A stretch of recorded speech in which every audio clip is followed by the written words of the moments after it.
how to hide your files, photos, videos in OnePlus mobiles. So hello guys, in this tutorial video, I will tell you how you guys can hide it in any OnePlus device.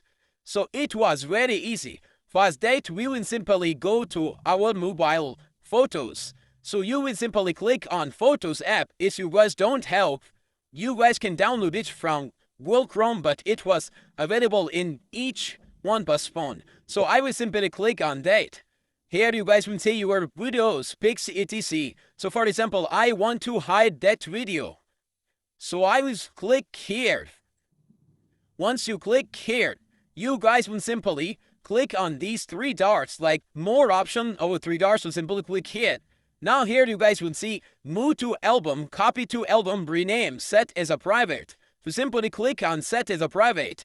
Once you click on set as a private, you guys will see cancel or OK. So simply click on OK.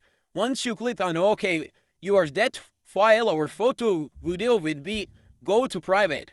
So the question is how you guys can see that. So for that, simply go to photos. Now click on albums. Here scroll to end. On end, you guys will see private. Listen then legit raw. So once you click on private, and it will need your phone password. So once you give your phone password, your photos or videos will be shown on that private folder. That's how you guys can hide it in a OnePlus mobile. Thanks for watching.